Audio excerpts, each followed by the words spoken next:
अस्सलाम वालेकुम। आज का वेबिनार हम लोग स्टार्ट करते हैं जो कि है सीएसएस स्क्रीनिंग टेस्ट पे, जो कि प्रिसाइड करेंगे अबू बकर पाशा, 3 टाइम सीएसएस क्वालिफाइड। तो अबू बकर, लेक्चर स्ट्रेट अवे स्टार्ट करते हैं हम लोग आज का। ये सीएसएस स्क्रीनिंग टेस्ट जो है ये 3rd वेबिनार है हमारे सीएसएस मेंटोरशिप प्रोग्राम का। So Abu Bakr, please start your lecture. Okay, thank you so much, Isha, for introducing me. So, आज का लेक्चर जो है वो सी एस एस एमपीटी की एग्जाम के ऊपर है। एमपीटी आपको पता है C S S screening test है, ठीक है। मैं इस इंट्रोडक्टरी लेक्चर के अंदर आपको पूरी डिटेल्स बताऊंगा कि ये एमपीटी एग्जाम इंट्रोड्यूस क्यों करवाया गया, इसके पीछे पर्पस क्या था, इसका सिलेबस क्या है, इसके स्कोरिंग ट्रेंड्स क्या है, और ये क्यों नेसेसरी था इसको इंट्रोड्यूस करवाना, और इसकी कुछ टिप्स एंड ट्रिक्स इसको पास करने की। तो स्टार्ट करेंगे कि एमपीटी है क्या। MPT stands for MCQ based preliminary test for CSS. MCQ based preliminary test को इंट्रोड्यूस करने की वजह क्या थी? इसको इंट्रोड्यूस करने की वजह ये थी कि काफ़ी स्टूडेंट्स एफपीएससी में सीएसएस का एक जो शौक है वो पाकिस्तान में तकरीबन हर स्टूडेंट को होता है, जो भी ग्रेजुएशन से फ्री होता है या विद इन ग्रेजुएशन होता है। हर स्टूडेंट के एक दफ़ा जहन में ख्याल में ज़रूर आता है कि हम सीएसएस अटेम्प्ट करें। उसमें मोस्टली स्टूडेंट्स ऐसे भी होते हैं जो सिर्फ for the sake of attempting CSS या सिर्फ सीएसएस अटेम्प्ट करने के लिए ही वो इसको पेपर को देना चाहते हैं, और उनके अंदर वो प्रिपरेशन सिर्फ इसलिए करते हैं कि वो सीएसएस दे सकें, ठीक है। बट वो ऐसे कैंडिडेट्स होते हैं जो कि नॉन सीरियस होते हैं। लाइक आप कहें कि कुछ कैंडिडेट्स, अगर 30,000 कैंडिडेट्स अप्लाई करते हैं तो उसमें से 15,000 पेपर में अपेयर होते हैं। हम टॉकिंग अबाउट सीएसएस 2021। तो कैंडिडेट्स जिन्होंने अप्लाई किया था देवर अराउंड 30,000, जो अपेयर हुए पेपर में there were around 18,000। So there was a difference of 12,000 candidates जो कि अप्लाई करने के बाद अपेयर ही नहीं करते। यहाँ पे बेसिक एफपीएससी की कैलकुलेशन खराब हो जाती है, क्योंकि they are expecting 30,000 students in flux when they are setting their papers, when they are setting their examiners, when they are setting their invigilators, when they are setting their paper centers। तो एक बहुत बड़ा gap आ जाता था जिसके अंदर organise करना, administer करना थोड़ा सा मिसमैनेज हो जाता था। प्लस इतने ज्यादा कैंडिडेट्स के अप्लाई करने के बाद जब कैंडिडेट्स कम आते थे तो एफपीएससी को काफी तरह से कुछ सेंटर्स के अंदर चेंजेस करने पड़ते थे।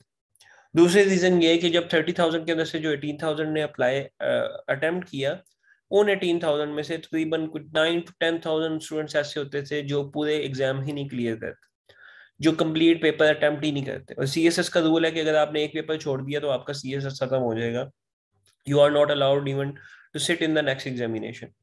सो इन दैट केस जब आपने एक पेपर छोड़ दिया, आपने एक पेपर स्किप कर दिया, तो आपकी सीएसएस की रेस वहीं पे खत्म हो गई। और काफी स्टूडेंट्स, ऑलमोस्ट 10,000 स्टूडेंट्स ऐसे होते थे जो कि कंप्लीट पेपर्स अपने कंप्लीट एग्जाम नहीं करते। तो they are included in the category of non serious candidate. उसके बाद कुछ कैंडिडेट्स आ जाते हैं जो कि पेपर तो पूरे देते हैं, but they are also non serious candidates. They don't know the ins and outs of CSS. उन्होंने सिर्फ अप्लाई किया होता है, ग्रेजुएशन की होती है, and then they sit in the examination, और वो बिल्कुल प्रिपरेशन के बगैर जाते हैं, तो eventually they will fail and they fail. और उसकी वजह से क्या होता है कि जो रिजल्ट है ओवरऑल सीएसएस का, that that percentage that presents a very uneven picture of what's happening out there। जो पास परसेंटेज आती है कैंडिडेट्स अप्लाइड से candidates appeared in the examination and candidates appeared in the examination से लेके candidates passing the exam, वो percentage around 2% and 3% के around ही रही है पिछले 10 साल में। उसकी वजह से एक खौफ और हरास पैदा होता है कैंडिडेट्स के अंदर कि पता नहीं सीएसएस की कैसी चीज है जो कि शायद क्लियर ही नहीं हो सकती। 2% कैंडिडेट्स कौन से होते हैं, वो कौन सी बला होते हैं, वो कहाँ से आते हैं। तो स्टूडेंट्स काफी फेयरफुल भी हो जाते हैं इसकी वजह से। इन सारी वजूहात की वजह से एफपीएससी ने एक एमपीटी एग्जाम इंट्रोड्यूस करवाया इन 2022, जिसकी रीजन ये थी कि एक फिल्टर लग जाए ऐसे कैंडिडेट्स में जो कि नॉन सीरियस हैं, वो उस रेस से बाहर निकल जाए वो फिल्टर लग जाए और सिर्फ सीरियस कैंडिडेट्स जिन्होंने अप्लाई भी करना है और जिन्होंने एग्जाम भी देना वो पेपर दे सके। अनफॉर्चुनेटली जब फर्स्ट टाइम पॉलिसी अप्लाई की गई 2022 में, तो जिन रीजंस की वजह से ये अप्लाई की गई थी उससे रिवर्स हुआ कि 50,000 टू 60,000 कैंडिडेट्स ने अप्लाई किया और एग्जाम इतना इजी था और उसके पास परसेंटेजेस इतने लो थे कि उसमें से मैक्सिमम 80 टू 90% स्टूडेंट्स ने पास कर ली। अब इवेंचुअली 30,000 की जगह आपके पास एक 40,000 50,000 स्टूडेंट्स का इन्फ्लक्स आ गया जिन्होंने एमपीटी क्लियर किया हुआ था। Now, because that was the first introductory session or first introductory MPT exam, तो उसके अंदर कुछ मिसमैनेजमेंट थी, बट 2023 में it was better, it was way better. And hope ये किया जाता है कि अगले जो MPT एग्जाम्स होंगे 2024 में 2025 में, they will get tougher, the window would get tougher, the screening would get tougher. Okay, ठीक है। अच्छा जी, अब इसमें सब्जेक्ट कौन कौन से हैं एमपीटी एग्जाम के अंदर, उसका पैटर्न क्या है और उसके सब्जेक्ट्स क्या है। एमपीटी एग्जाम के अंदर आप 5 डिफरेंट कैटेगरीज उन्होंने बनाई हैं, ठीक है। 200 मार्क्स का आपका पूरा CSS स्क्रीनिंग टेस्ट है। If you are taking notes you can take notes. 200 marks का आपका स्क्रीनिंग टेस्ट है जो 5 डिफरेंट कैटेगरीज के अंदर डिवाइडेड है, जिसके अंदर नंबर 1 पे आपके पास आ जाते हैं जो मैक्सिमम आपके क्वेश्चंस आने हैं, that is from general ability. General ability के अंदर आपके पास arithmetic, algebra, geometry, logic, problem solving and analytical problem solving, ये सब कैटेगरीज आएंगी। इसका बेनिफिट क्या है और इसकी प्रिपरेशन कैसे करनी है। This is the first category out of the 5 categories. The other categories are Islamic studies, Urdu, English and general knowledge, जिन पे हम अभी बाद में आएंगे। तो जनरल एबिलिटी जो है, जिसके अंदर ये 5 पोर्शन जो मैंने आपको बताया, arithmetic, algebra, geometry, logical problem solving, analytical problem solving, ये 60 मार्क्स का आपका कंटेंट बनेगा। 60 मार्क के आपके क्वेश्चंस बने। इसका बेनिफिट ये है कि आपके पास एक CSS के अंदर एक एग्जाम है जिसमें 50 मार्क्स का जनरल साइंस एंड एबिलिटी, आपके पास एक एग्जाम है 50 मार्क्स का, 40 टू 50 मार्क्स उसके अंदर सेम जनरल एबिलिटी होती है और रिमेनिंग 50 टू 60% आपके पास जनरल साइंस के क्वेश्चंस होते हैं। तो जब आप जनरल एबिलिटी की प्रिपरेशन कर लेते हैं और बिफोर हैंड कर लेते हैं और CSS में अपेयर होने से पहले ही कर लेते हैं MPT एग्जाम के अंदर, तो आपके उस पेपर के अंदर बड़ी हेल्प हो जाती है।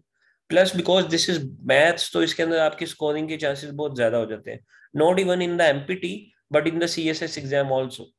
एज आई टोल्ड कि आपका जो जनरल साइंस एंड एबिलिटी का एग्जामिनेशन है वो 100 मार्क्स का होता है, जिसपे 50 टू 60% साइंस होता है और 40 टू 50% जनरल एबिलिटी होता है। तो जब आप मैथमेटिक्स के क्वेश्चंस, आप ज्योमेट्री, अलजेब्रा के, ज्योमेट्री के, लॉजिक प्रॉब्लम सॉल्विंग के क्वेश्चंस जब आप MPT के अंदर ही प्रिपेयर कर लेते हैं तो आपका वहां पे बड़ा टाइम सेव होता है। प्लस ये एक ऐसे आपके वर्ड प्रॉब्लम जो आपके एनालिटिकल प्रॉब्लम्स हैं, they are always helpful for your brain grooming, आपकी मेंटल एबिलिटी को इंक्रीज करने के लिए, आपकी जनरल एबिलिटी को इंक्रीज करने के लिए, आपके न्यूरॉन्स को शार्प करने के लिए बड़ा नेसेसरी होता है। तो it's always good to do some maths around. तो ये एक ऐसा उसके अंदर सब्जेक्ट है जो आपको हर तरह से बेनिफिशियल है, प्लस 60 मार्क्स का है, तो ये आपके MPT के स्कोर को बड़ा इंक्रीज करवा देता है। Mentioning here that there MPT में सिर्फ पास एंड फेल की परसेंटेजेस हैं, MPT के अंदर कोई स्कोर लेने से कोई इम्पैक्ट नहीं पड़ता आपके ओवरऑल CSS एग्जाम में। MPT एग्जाम जो है वो सिर्फ पासिंग स्क्रीनिंग टेस्ट है, वो टेस्ट क्लियर करेंगे तो आप दोबारा से 0 पे आ जाएंगे। अब आपने CSS अपने रिटर्न 12 पेपर देने हैं। इसके अंदर अगर आपने टॉप भी किए हैं, अगर आप पूरे 66% मार्क्स लेके पास हुए, that doesn't matter. But the thing that matters is कि आपकी जितनी अच्छी प्रेपरेशन होगी आगे आपका उतना टाइम सेव होगा। आपके लिए एक पेपर सिनेरियो बन जाएगा जिसमें आप एक्चुअली जाके आपने पेपर अटेम्प्ट किया और आप एग्जामिनेशन सेंटर के अंदर बैठे हुए थे, आपने पेपर अटेम्प्ट किया और आपको उसकी एग्जामिनेशन की फील आई है, आपको FPSC की फील आई है और आपको एक CSS का एक ग्लिम्स मिला है कि एक इस तरह का एक एग्जाम, एक इस तरह के एनवायरनमेंट में बैठ के आपने CSS के एग्जाम्स देने। तो जनरल एबिलिटी का 60 मार्क्स का पोर्शन आपका नेसेसरी है। इसकी प्रेपरेशन करने के लिए आपके पास बुक्स पड़ी हैं, इंटरनेट आपके पास फुल है of MCQs of online exercises, आप इसको अटेम्प्ट करें। आप तबीर के प्लेटफॉर्म से इसकी मजीद इंफॉर्मेशन हासिल कर सकते हैं। ठीक है, इसके अलावा second subject is English, that is the second major subject. General ability के 60 मार्क्स हैं, इंग्लिश के 50 मार्क्स हैं।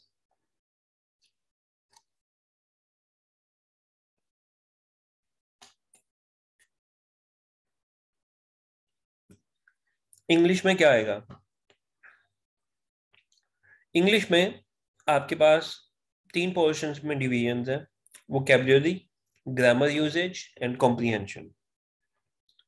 वंस अगेन, बिकॉज ये एक सीएसएस का स्क्रीनिंग टेस्ट है, तो इसमें जितने भी सब्जेक्ट्स हैं, इसमें जितना भी सिलेबस है, ये सारा आपको हेल्प आउट करेगा आपके सीएसएस प्रिपरेशन में।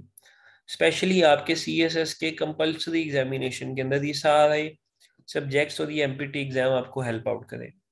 तो टॉकिंग अबाउट इंग्लिश, इंग्लिश का अगर आप सीएसएस में इंटरेस्टेड हैं, अगर आप सीएसएस के स्क्रीनिंग में इंटरेस्टेड है, तो ऐसा कोई कैंडिडेट या स्टूडेंट नहीं होगा जो जिसको ये नहीं पता कि English is the most important subject in CSS. English ऐसे और इंग्लिश प्रेसी, ये 2 एग्जाम्स ऐसे होते हैं जो आपका सीएसएस बनाते हैं, आपकी एलोकेशन करवाते हैं या नहीं करवाते। तो इंग्लिश आपने एम्फेसाइज करना है इंग्लिश सीएसएस के एग्जाम्स के लिए भी, प्लस आपने एमपीटी के अंदर भी उसके ऊपर एग्जाम एम्फेसाइज करना है। सेम लॉजिक्स के आप जितनी ज़्यादा वोकेबलरी इंक्रीज करेंगे फॉर एमपीटी, जितनी आप अपनी ग्रामर इंप्रूव करेंगे फॉर एमपीटी, और जितनी आप कॉम्प्रीहेंशन पे वो अपना वर्कआउट करेंगे इन empty, eventually it will end up saving your time for css, eventually it will end up making you better prepared for css and will help you getting a better score in css. English के लिए आप हमारे CSS के courses भी हैं तबीर academy पे, आप वो कोर्सेज देखें। हमारे पास मेंटर्स मौजूद हैं जो कि ना सिर्फ आपको इंग्लिश के रिटन पेपर के अंदर हेल्प करेंगे, बल्कि स्क्रीनिंग पेपर के इंग्लिश पोर्शन के अंदर भी वो आपकी हेल्प करेंगे। प्लस आपके पास, आपने ग्री की एक लिस्ट होती है, वर्ड्स की लिस्ट, आप वो लिस्ट पकड़ें, उसको याद करना स्टार्ट करें। आपके सिनोनिम्स, एंटोनिम्स उसी लिस्ट से आते हैं मेजोरिटी टाइम सीएसएस के, वाइस वर्सा होके आ जाते हैं, थोड़ा सा चेंज होके आ जाते हैं, but that GRE list is very important for you to learn and increase your vocabulary. Grammar usage के लिए एफपीएससी की रिकमेंडेड बुक्स हैं, आप एफपीएससी का सिलेबस डाउनलोड करें, सीएसएस का सिलेबस डाउनलोड करें एफपीएससी वेबसाइट से, एंड उसके अंदर इंग्लिश की रिकमेंडेड बुक्स हैं, उनको देखें, and they are best books available out there for English. Along with that, अगर आप थोड़ा सा बेसिक लेवल के ऊपर हैं और अगर आपको मुश्किल होती है अभी डिटेल लेवल या हाई लेवल के इंग्लिश कंसेप्ट ग्रैस्प करने में, तो आप कोई लोकल गूगल पब्लिशर की बुक ले सकते हैं जिसके अंदर आपके इंग्लिश के एमसीक्यूज के जो क्वेश्चंस होते हैं वो अवेलेबल होते हैं। उसको आप लें और उसको परफॉर्म करें, और अब आप अपनी प्रैक्टिस इंक्रीज करें। That's going to be very helpful for you. Then move करते हैं थर्ड पार्ट के ऊपर, जो कि अगेन 50 मार्क्स का है, दैट इज जनरल नॉलेज। अब जनरल नॉलेज का पोर्शन 50 मार्क्स का है, बट ये आगे 3 डिफरेंट कैटेगरीज के अंदर डिवाइडेड है, everyday science, current affairs and Pakistan affairs. अब हम इनको आहिस्ता आहिस्ता ब्रेक करते हैं। जैसे कि मैंने आपको पहले बताया कि सीएसएस के अंदर ये सारे एग्जाम आपके कंपल्सरी एग्जाम्स के अंदर मौजूद होते हैं। ठीक है, ये सारे सब्जेक्ट्स जितने एमपीटी के अंदर हैं, ये सारे अपार्ट फ्रॉम उर्दू, ये सारे सब्जेक्ट्स आपके कंपल्सरी सब्जेक्ट्स का पार्ट्स है। 100 मार्क्स का पेपर आपका जनरल साइंस एंड एबिलिटी, उसका जो 50% पोर्शन है जनरल एबिलिटी, वो एफपीएससी स्क्रीनिंग टेस्ट के अंदर एक सेपरेट पोर्शन के तौर पे आता है। जो रिमेनिंग पोर्शन है एवरीडे साइंस, वो इस जनरल नॉलेज के पोर्शन के अंदर आता है। तो this is the third portion of 50 marks that says general knowledge, जो कि डिवाइडेड है 3 पार्ट्स के अंदर, everyday science, current affairs and Pakistan affairs.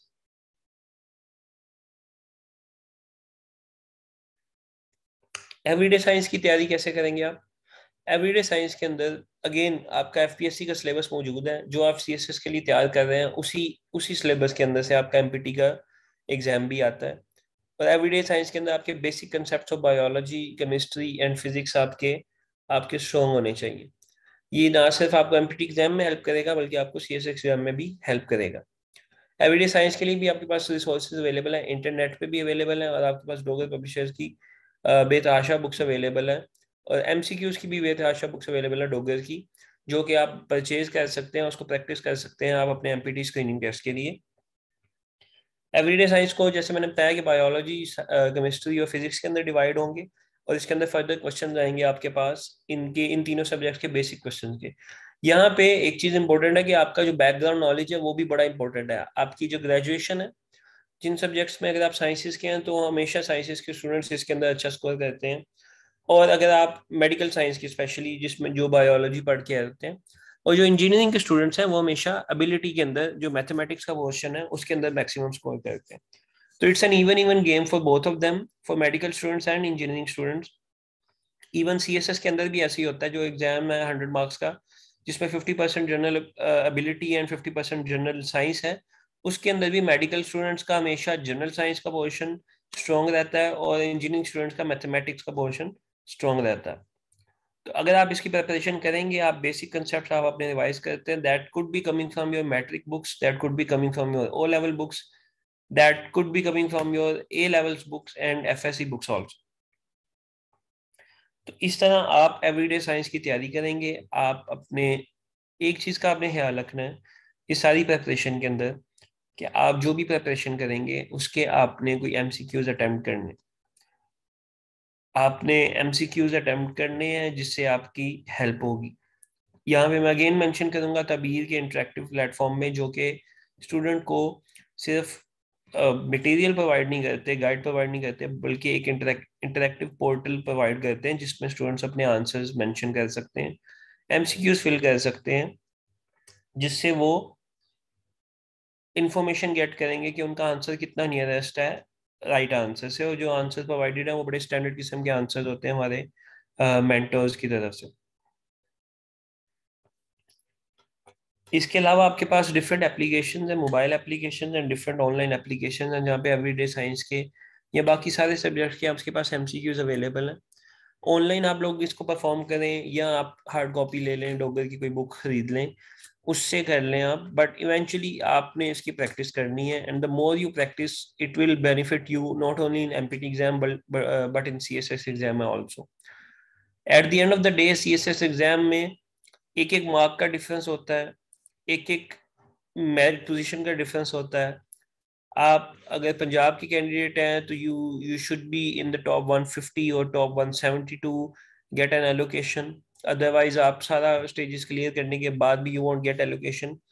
तो ये वो चीज़ें हैं जो एमसीक्यूज हैं, एक एक एमसीक्यू है वहाँ पे आप वो मैटर करता है आपके लिए, जहाँ पे आपने स्कोर अच्छा लेना है। और अगर आप एमपीटी की प्रिपरेशन अच्छी करेंगे तो आपके सीएसएस के जो एमसीक्यू पोर्शन है, और हर पेपर के अंदर आपका एमसीक्यू पोर्शन होता है, वो पोर्शन आपका ऑटोमेटिकली प्रिपेयर हो जाएगा एंड आपको मैक्सिमम मार्क गेन करने में हेल्प करेगा।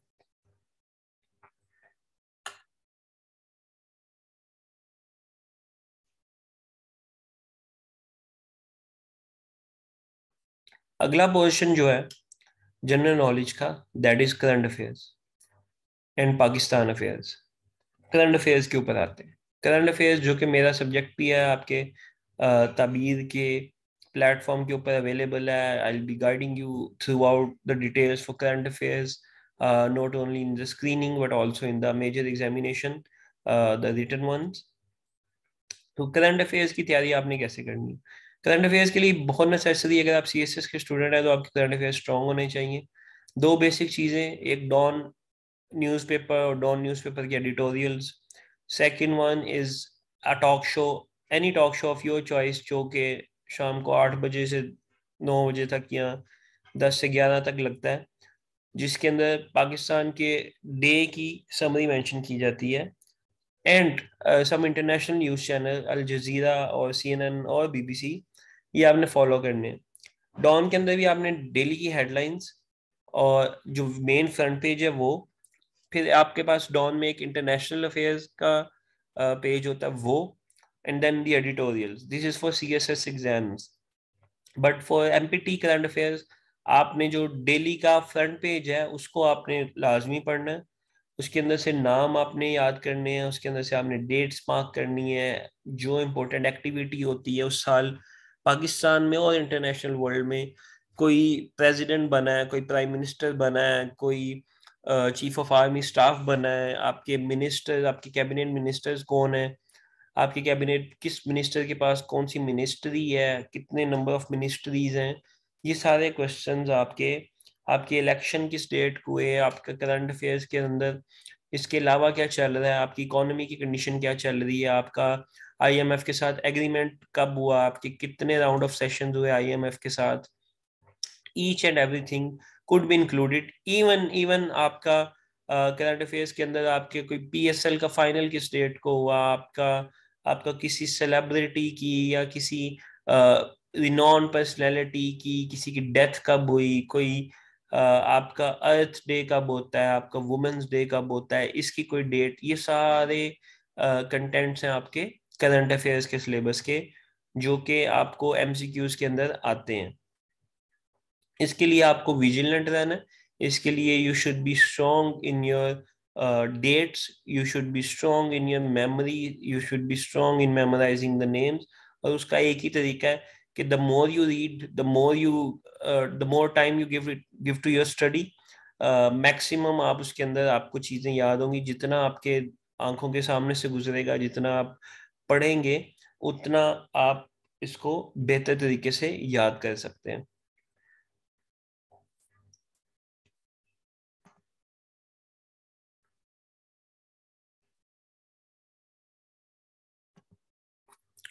थर्ड पोर्शन जो है दैट इज पाकिस्तान अफेयर्स। ये भी आपके जनरल एबिलिटी, जनरल नॉलेज के 50% मार्क्स के अंदर से आता है। पाकिस्तान अफेयर्स भी सिमिलर टू करंट अफेयर्स, आपके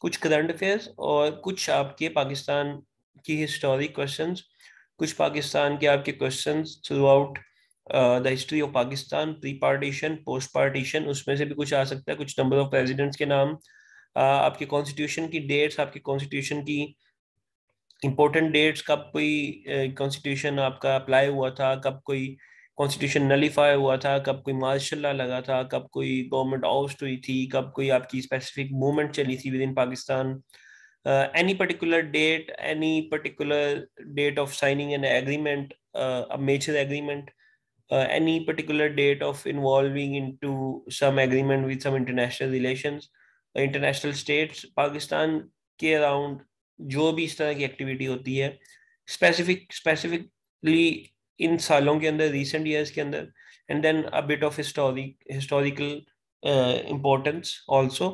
तो ये आपके सारे कॉन्स्टिट्यूट करेंगे आपके एमसीक्यूज 50 मार्क्स के जनरल नॉलेज पोर्शन के अंदर। मैं भी इस सेशन में थोड़ा थोड़ा आपको कुछ एग्जांपल्स भी दूंगा। After I finish with the subjects I will give you some examples of some MCQs जो कि आप प्रिपेयर कर सकते हैं, जिससे आपको आइडिया होगा कि किस तरह के क्वेश्चन आने हैं। इसके बाद आपका एक पोर्शन है जो कि सीएसएस में इंक्लूडेड नहीं है। Astonishingly this is a subject that is not included in CSS compulsory papers, that is your national language, that is Urdu. ठीक है, उर्दू के अंदर ग्रामर, यूसेज और ट्रांसलेशन होती है। आपको क्वेश्चंस आएंगे जिसके अंदर आपसे उर्दू वर्ड्स पूछे जाएंगे, उनकी ट्रांसलेशन बतानी होगी आपने, इंग्लिश वर्ड की उर्दू के अंदर ट्रांसलेशन बतानी होगी, ग्रामर यूजेज होंगे, कुछ करेक्शंस होंगी, कुछ फिलिंग द ब्लैंक्स हो सकती हैं, एनीथिंग जो कि आप उर्दू के अंदर प्रिपेयर करते हैं आपने वो मेंशन करनी है। यहाँ पे पीएमएस स्टूडेंट्स को काफ़ी हेल्प मिलती है, ऐसे स्टूडेंट जिन्होंने पीएमएस अटेम्प्ट किया होता है। पीएमएस के अंदर उर्दू एक कंपल्सरी सब्जेक्ट है, तो उर्दू की प्रिपरेशन जिसने पीएमएस अटेम्प्ट किया उसके लिए काफ़ी बेहतर हो जाती है। बट जिसने सीएसएस देना है उसको उर्दू के लिए कुछ पर्टिकुलर गाइड्स, कुछ पर्टिकुलर नोट्स, कुछ पर्टिकुलर बुक्स खरीदनी पड़ेंगी, जिसमें वो एमसीक्यूज भी रिवाइज कर सकें और उर्दू के बेसिक रूल्स भी रिवाइज कर सकें। उर्दू काफ़ी कैंडिडेट्स को it seems tough for them, to be honest it is tough, because आप मैट्रिक और एफएससी के बाद आप फिर जब ग्रेजुएशन करते हैं या अगर आप मास्टर्स करते हैं, आप सीएसएस की प्रेपरेशन कर रहे हैं, तो 6-7 साल का एक गैप आ जाता है जिसके अंदर आपने उर्दू को लिखा ही नहीं होता। ठीक है, पीएमएस के अंदर आपने रिटन पेपर देना है, तो आपको आपकी स्पीड बहुत बुरी होती है, आपकी हैंड राइटिंग बहुत बुरी होती है, ग्रामेटिकल रूल्स आपको उर्दू के भूल चुके होते हैं, आपको उर्दू की बेसिक इमला भूल चुकी होती है, क्योंकि आप डे टू डे के अंदर हमारा जो मोड ऑफ कम्युनिकेशन है दैट इज इंग्लिश, तो मोस्टली इंग्लिश यूज करते हैं, उसकी वजह से आपकी उर्दू काफी इफेक्ट होती है। तो ऐसे कैंडिडेट्स जिनकी Urdu they know themselves, candidate her student को पता होता है उसकी वीकनेस क्या है। तो अगर तो किसी की उर्दू स्ट्रॉन्ग है, जिनकी बेसिक्स ऑफ उर्दू बड़ी स्ट्रॉन्ग है, जो उर्दू का मुताला करते रहते हैं, जो शेर व शायरी पढ़ते रहते हैं, या जो न्यूज़पेपर उर्दू में पढ़ते हैं, एडिटोरियल उर्दू में पढ़ते हैं, तो they are safer in that. But जो कैंडिडेट्स बिल्कुल ही इंग्लिश मोड ऑफ स्टडी से आए हैं, ओ लेवल जे लेवल से आए हैं, या जिन्होंने बड़े सालों से इंग्लिश में ही अपनी मोड ऑफ कम्युनिकेशन रखी है, written as well as verbal communication, उनके लिए उर्दू कुड बी चैलेंजिंग। तो they need to spend maximum time on these 20 marks of Urdu. उन्होंने इनको कैश करना है, ये 20 मार्क्स बड़े इंपॉर्टेंट होंगे उनके लिए टू पास इट। फाइनली आपके पास आ जाता है Islamic studies. once again Islamic studies is part of your CSS compulsory examination। CSS compulsory exam के अंदर आपका 100 मार्क्स का पेपर है, उसमें आप खुद चूज करते हैं कि अगर आपने इंग्लिश में देना है पेपर, या आपने इस्लामिक स्टडीज का पेपर उर्दू के अंदर अटेम्प्ट करना है। ठीक है, तो उसके लिए भी उसमें CSS के मेजर एग्जाम में भी 20 MCQs होते हैं। तो अगर आप यहाँ पे प्रेपरेशन करेंगे तो आपकी वहाँ की प्रेपरेशन भी उन 20 MCQs की भी हो जाएगी, और आपका काफ़ी हद तक जो रिटन पेपर है वो भी अच्छा सॉल्व होगा। इस्लामिक स्टडीज के लिए अगेन आपके पास इस्लामिया की MCQs की बुक्स अवेलेबल है, डोगर की, आपके पास ऑनलाइन काफ़ी कंटेंट पड़ा हुआ है इस्लामियात का, जो कि आप प्रैक्टिस कर सकते हैं।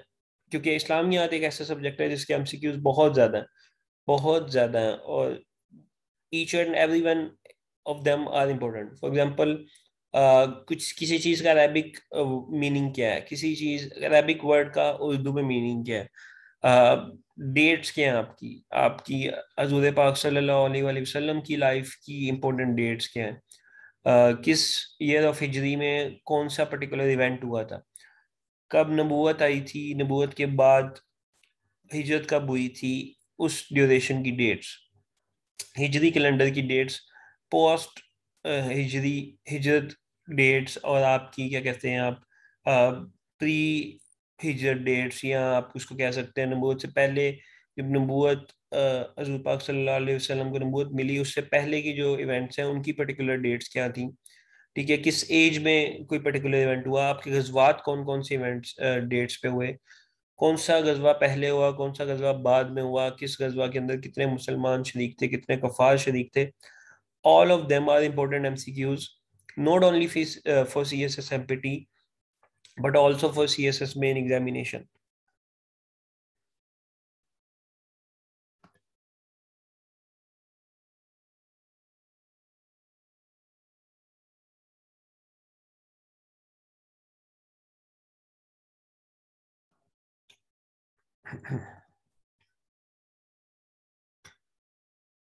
अच्छा जी, CSS के कुछ इंस्ट्रक्शन हैं। CSS MPT ये अभी तक सिलेबस था जो 6 सब्जेक्ट्स के अराउंड घूम रहा था। Just letting you guys know, आप स्टूडेंट्स हैं, अगर आप CSS के अंदर आ गए हैं, अगर आप CSS की दौड़ में शामिल हो गए हैं और आप इसको करना चाहते हैं, या आप गवर्नमेंट जॉब हासिल करना चाहते हैं, तो this is very important, this is very necessary. आप CSS की प्रेपरेशन करेंगे, आप MPT की MCQ की एग्जामिनेशन प्रेपरेशन करेंगे, तो हर साल PPSC और FPSC के मल्टीपल एग्जाम्स आते हैं 16 स्केल 17 स्केल के, जो कि आप अटेम्प्ट कर सकते हैं। वंस यू अटेम्प्ट देम, आप उसके अंदर बेहतर स्कोर कर सकते हैं क्योंकि आपकी MPT की प्रेपरेशन अच्छी थी। Eventually, you will end up as a 16th or 17th grade officer in a government institute by just preparing for CSS MPT exam or by just preparing for CSS exam। Because वही FPSC है, वही PPSC है, वही MCQs हैं, वही 5-6 subjects हैं जो ऊपर हमने मेंशन किए हैं, और ये क्वेश्चंस आपके पास घूम फिर के यही आएंगे। Once you are in this race, आप अपनी 2 अटेम्प्ट्स 3 अटेम्प्ट्स की एक आपका एक टेन्योर रखें, उसके अंदर मैक्सिमम आप स्क्रीनिंग टेस्ट दें, उसके अंदर आप मैक्सिमम FPSC के टेस्ट दें, आप PPSC के टेस्ट दें। इनसे बेहतर प्रेपरेशन की स्ट्रेटजी कोई नहीं है।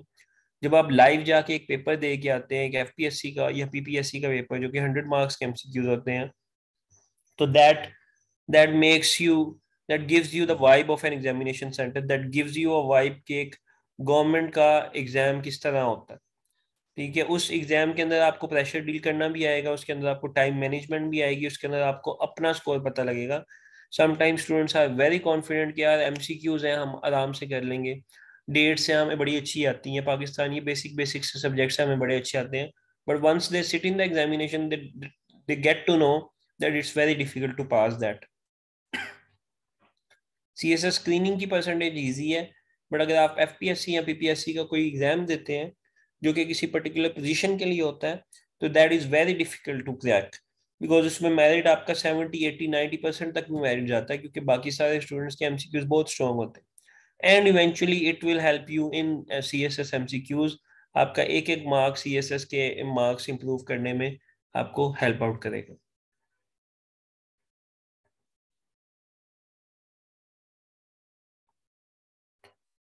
Okay, just for summary, CSS MCQs based preliminary test effective हुआ to 2022 से onwards।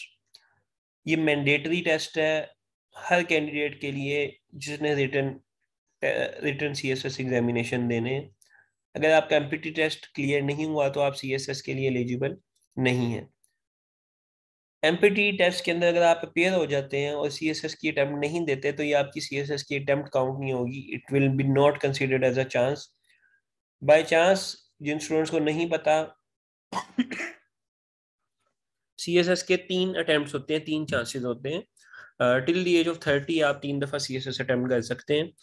अगर आपने एक भी पेपर अटेम्प्ट कर लिया तो आपकी एक अटेम्प्ट या एक चांस कंसीडर किया जाता है। अगर आप फेल हो जाते हैं तब भी, अगर आप पास हो जाते हैं तब भी, अगर आप सिर्फ एक पेपर के अंदर जाके बैठ आते हैं तब भी।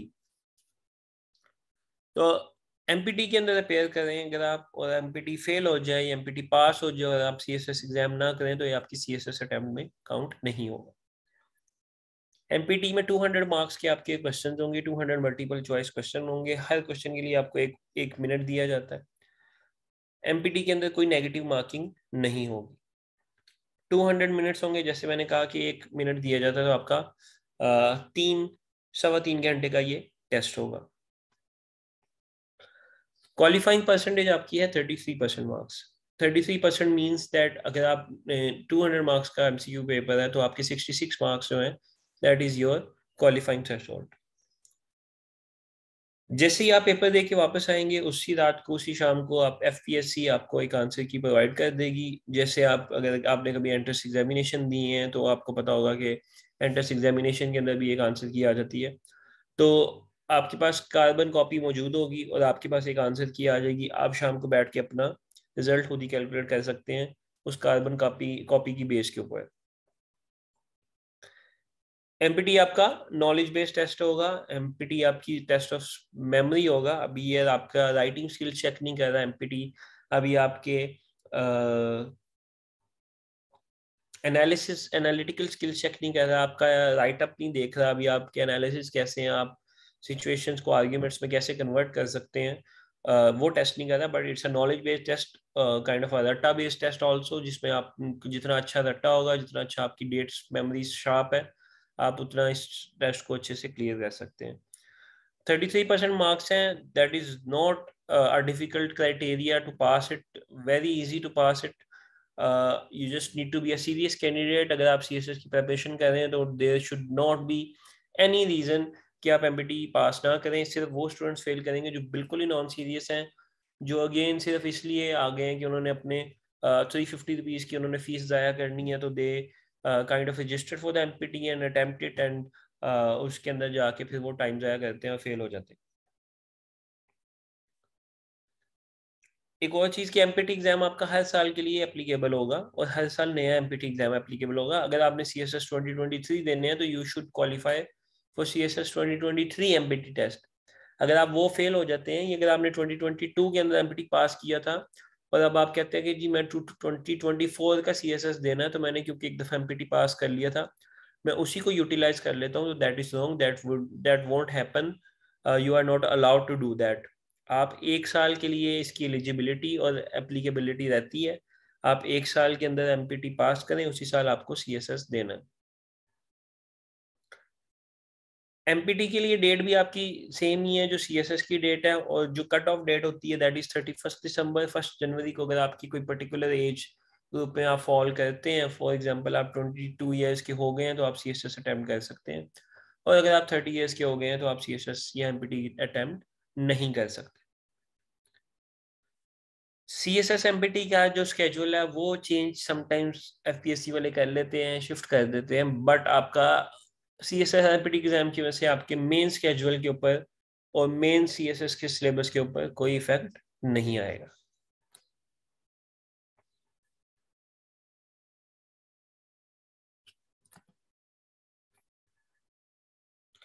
अब हम कुछ एमसीक्यूज ले लेते हैं, किसी एक एक एमसीक्यू की या दो दो एमसीक्यूज की एग्जांपल ले लेते हैं हर सब्जेक्ट से जो हमने पहले डिस्कस किए हैं।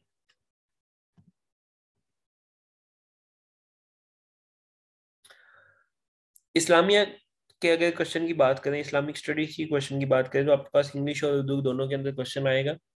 ठीक है, क्वेश्चन की टाइप्स ऐसे हो सकती हैं कि हजूर पाक सल्लल्लाहु अलैहि वसल्लम पे पहली वही कौन से गार में आई। ठीक है, very common, very basic question of Islamiyat, but क्योंकि हमने बेसिक इस्लामियात बेसिक्स मैट्रिक तक पढ़ी होती हैं तो या एफएससी तक पढ़ी होती हैं, तो आपको समटाइम्स इस तरह के बेसिक क्वेश्चन भी भूल जाते हैं। कौन सी किताब किस प्रॉफिट के ऊपर आई थी, तौरात किस पे आई थी, इंजील किस पे आई थी, ज़बूर किस पे आई थी, ये आपको याद होना चाहिए। This is another example of an MPT exam MCQ और सीएसएस एग्जाम एमसीक्यू।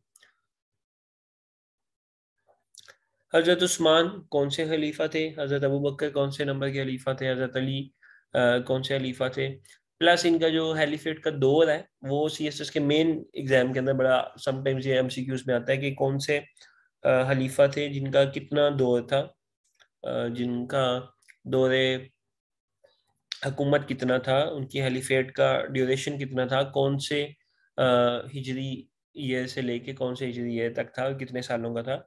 ये आपके पास एमपीटी क्वेश्चन आ जाते हैं, मेन एग्जाम में भी आ जाते हैं। सूरह निसा के अंदर किस चीज़ का तबसरा है, सूरह निसा का टॉपिक क्या है, सूरह निसा के अंदर कौन से मामलात डिस्कस किए गए हैं।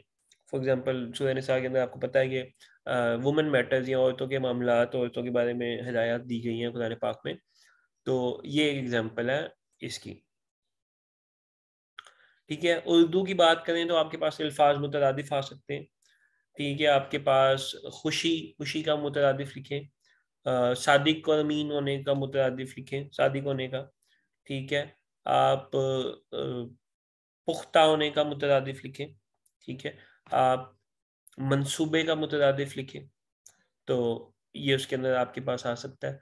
करेक्ट ऑप्शन आपके पास आती हैं, दुरुस्त जुमला बताएं, 3 जुमले दिए गए होंगे आपको, उसमें से कोई एक जुमला ठीक होगा उर्दू ग्रामर के अकॉर्डिंग। कोई फिलिंग द ब्लैंक्स होगी, वहां पे आप क्या एंटर करेंगे, कुछ प्रोवर्ब्स होंगे, कुछ कहावतें होंगी जो कि आपको एमसीक्यूज के अंदर आ सकती हैं। फिर उर्दू की आपकी टर्मिनोलॉजीज भी आ सकती हैं, मुज़क्कर मुअन्नस आ सकते हैं, किस मुहावरे का मफहूम क्या हो सकता है। ठीक है, ये आपको इसके अंदर उर्दू के एमपीटी एग्जाम के अंदर आ सकता है। किसी को दरवाज़ा मत खोलो, दरवाज़ा मत खोलें, दरवाज़ा बंद कर दें, ये 3 ऑप्शन आ सकती हैं। बेसिक आपने ग्रामर के रूल्स अप्लाई करके उसके अंदर आंसर आपने बताना है। ठीक है, सीख पाओ ना, सीख पाओ ना का मीनिंग क्या होता है, उर्दू के अंदर क्या होता है। ठीक है, बाग बाग होना, ये किस टर्म में यूज किया जाता है, किस वक्त यूज किया जाता है, उसकी ऑप्शन अवेलेबल होंगे। जैसे मैंने पहले मेंशन किया, कुछ उर्दू के वर्ड्स होंगे जिनकी इंग्लिश लिखनी होगी, इंग्लिश ट्रांसलेशन पूछी गई होगी, कुछ उर्दू के सेंटेंसेज होंगे कि आपका कराची पाकिस्तान का शहर है, तो कराची पाकिस्तान का शहर है तो उसकी आपकी ऑप्शंस दी गई होंगी, 4 ऑप्शन होंगी इंग्लिश के अंदर। Karachi is the city of Pakistan, city is the Karachi of Pakistan, Pakistan is the city of Karachi, similar to that. English के अंदर आपको सिनोनिम्स आएंगे, अगर आप ऑलरेडी पास्ट पेपर्स देख चुके होंगे सीएसएस के तो उसके अंदर कोई डिफरेंस नहीं है। एंटोनिम्स आएंगे, ठीक है, सिनोनिम्स होते हैं, मीनिंग्स एंटोनिम्स होते हैं, ऑपोजिट मीनिंग्स आपके। करेक्ट ऑप्शन जिस तरह उर्दू में है इसी तरह, इस इंग्लिश में भी होंगे, कुछ सेंटेंसेस गिवन होंगे, सेंटेंसेस ग्रामेटिकली रॉन्ग होंगे, उनको ठीक आपने चूज करना होगा उसमें से। फिर आपके पास एक कॉम्प्रीहेंशन का पैराग्राफ आएगा और उसके नीचे 4 से 5 आंसर्स होंगे, एमसीक्यूज होंगे, और उसी पैराग्राफ के अंदर से आपके आंसर्स मौजूद होंगे। Very easy to do, but यहाँ पे आपके थोड़े से एनालिटिकल स्किल्स भी टेस्ट किए जाते हैं। पेयर ऑफ वर्ड्स आपने याद करने हैं, पेयर ऑफ वर्ड्स आ जाते हैं समटाइम्स, फिलिंग द ब्लैंक्स आ जाती हैं, जिसके अंदर आपको 2 से 3 वर्ड्स दिए जाते हैं कि 2 words, double filling the blanks भी आ सकती हैं कि एक सेंटेंस है उसके अंदर 2 ब्लैंक्स हैं, तो आप उसके अंदर कौन कौन सा इंग्लिश का वर्ड आएगा। ठीक है, फिर बेसिक ग्रामर रूल्स की आपकी फिलिंग द ब्लैंक्स दूसरे किस्म की भी आ जाती हैं, that I congratulate you dash your achievement, on your achievement, at your achievement, for your achievement, what would be the right answer. His father gave him all his father dashed him all his property, gave him, donated him, uh, offered him, anything like that.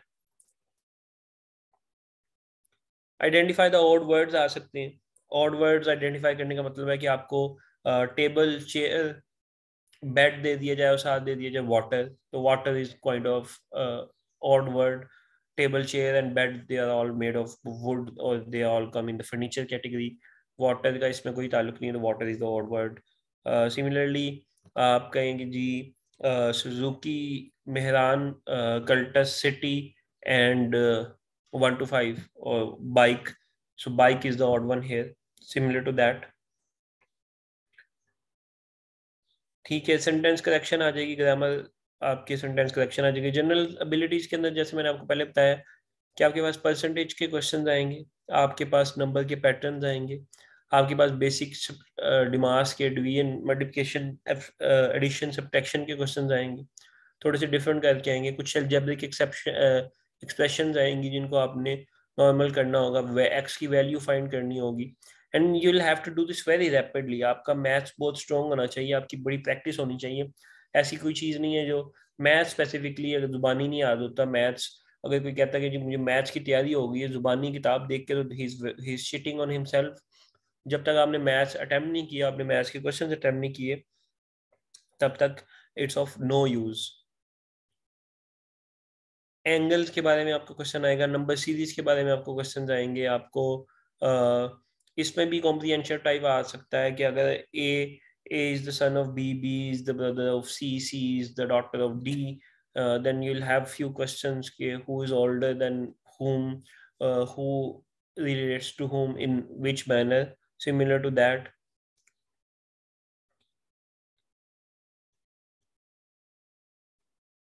Then आपका final section आ जाता है general science का, जिसके अंदर everyday science, current affairs and Pakistan affairs हैं, जिसमें जैसे मैंने आपको पहले भी बताया कि बायोलॉजी के क्वेश्चंस भी आएंगे, फिजिक्स केमिस्ट्री के क्वेश्चंस भी आएंगे, करंट अफेयर्स की डेट्स भी आ सकती हैं, पाकिस्तान अफेयर्स की डेट्स भी आ सकती हैं। तो एग्जांपल्स हम लेंगे जी, which organ of the human body helps in circulation of blood, ठीक है, उसके अंदर किडनी, स्प्लीन, आईज और हार्ट आ जाएगा, तो हार्ट आपका ठीक ऑप्शन होगा। ठीक है, 1 लाइट ईयर कितनी ड्यूरेशन का होता है, आपकी ह्यूमन बॉडी के अंदर बोन्स कितनी होती हैं, आपकी कौन सी बोन सबसे बड़ी बोन होती है, सबसे शॉर्टेस्ट बोन कौन सी होती है, सबसे वीकेस्ट बोन कौन सी होती है, आपको कौन सा विटामिन मिलता है सनलाइट से, इस तरह के क्वेश्चंस आपके आ जाएंगे। यूएसबी स्टैंड्स फॉर व्हाट, ये बेसिक कंप्यूटर साइंस का क्वेश्चन है। LPG stands for what, LPG composition क्या होती है, ठीक है। न्यूटन के कितने लॉज थे, शॉर्ट साइटेडनेस क्या होती है, लॉन्ग साइटेडनेस क्या होती है, इस तरह के क्वेश्चन आ सकते हैं आपको। ठीक है, अगर आपका न्यूक्लियर स्प्लिट कर रहा है तो वो फिजन रिएक्शन है या फ्यूजन रिएक्शन है, ठीक है। आपके पास वाटर का फॉर्मूला क्या है, वाटर के अंदर रेशो क्या होती है, वाटर की, हाइड्रोजन की, ऑक्सीजन की रेशो क्या होती है, सल्फ्यूरिक एसिड का फॉर्मूला क्या होता है, मल्टीपल क्वेश्चन लाइक दिस। ठीक है, फिर अगर हम करंट अफेयर्स की बात करें, तो as as as I mention before, उसके अंदर आ जाएगा कि जी आपका पाकिस्तान के कितने प्राइम मिनिस्टर्स रह चुके हैं अब तक, ठीक है, पाकिस्तान का थर्ड प्राइम मिनिस्टर कौन था, ठीक है, आईएमएफ के हेडक्वार्टर्स का है, वर्ल्ड बैंक के हेडक्वार्टर्स का है, लेटेस्ट आपके पास कुछ सऊदीया के अंदर क्या अपडेट्स हुई हैं, मोहम्मद बिन सुल्तान ने क्या रूल्स पास किए हैं आपके वहां पे, वुमेन राइट्स के अंदर क्या चेंजेस आए हैं आपकी। सीपैक की फुल फॉर्म क्या है, सीपैक किस चीज का पार्ट है, किस इनिशिएटिव का पार्ट है, वर्ल्ड एनवायरनमेंट डे कब होता है, वर्ल्ड हेल्थ डे कब होता है, पाकिस्तान कौन सी लिस्ट में है FATF की, पाकिस्तान में ब्रिटिश एयरवेज ने अपना ऑपरेशन कितने साल के बाद रिज्यूम किया। ठीक है, फिर आप पाकिस्तान अफेयर्स की बात करें तो पाकिस्तान के हिस्टोरिक क्वेश्चन आ गए। पाकिस्तान इंडिया इंडो पाक सब कॉन्टिनेंट का पहला वॉइस रॉय कौन था, आखिरी वॉइस रॉय कौन था। ठीक है, तो कौन से ऑपरेशन का नाम क्या था, पर्टिकुलर क्या था। इमरान खान की गवर्नमेंत कब खत्म हुई, किस स्टेट को इमरान खान को प्राइम मिनिस्टरशिप से हटाया गया। आजकल इंडिया का प्राइम मिनिस्टर कौन है। सिंध ताश माहदे में पाकिस्तान के पास कौन से रिवर्स थे और इंडिया के पास कौन से रिवर्स थे। इंडस वैली ट्रीटी कौन से, इंडस वैली सिविलाइजेशन आपकी कहाँ कहाँ पे है, कौन कौन से एरियाज है, वहाँ के फेमस एरिया कौन से। तो सिमिलर टू दैट ये मैंने आपसे सारे क्वेश्चन शेयर कर दिए हैं, एग्जाम्पल शेयर कर दिए हैं, सिलेबस शेयर कर दिया है। This is all about CSS MPT examination. It's a very easy exam, it's a very mandatory and essential exam. And अगर आपके कोई क्वेश्चन हैं तो प्लीज कमेंट्स में पोस्ट कर दें। You can reach out to the Tabeer personnels for any question later on. अगर आप इसको यूट्यूब पे देख रहे हैं someday later then this lecture, then भी आप तबीर के रिसोर्सेज को एक्सेस कर सकते हैं। आप तबीर के स्पोर्ट पर्सन को कांटेक्ट कर सकते हैं for any more question, for any more queries. And Tabeer की वेबसाइट ज़रूर विजिट करें जहाँ पे आपको ये लेक्चर्स और बाकी कोर्सेज के बारे में इंफॉर्मेशन मिलेगी। And do enrol and do sign up and you'll we'll make sure that we get you prepared for CSS and CSS MPT exam. So thank you. That's all for today. Any questions? Well, Abu Bakar, that was an amazing lecture and some great advices. Thank you so much for your time here. And यहीं पे हम लोग webinar and करते हैं आज का. And then I'll see you in next webinar. And I would like to say to my audience to please keep following our CSS mentorship program. With this, let's end this webinar. Thank you so much, Abu Bakar, again. Allah Hafiz. Thank you. Thank you, Shah. Allah Hafiz.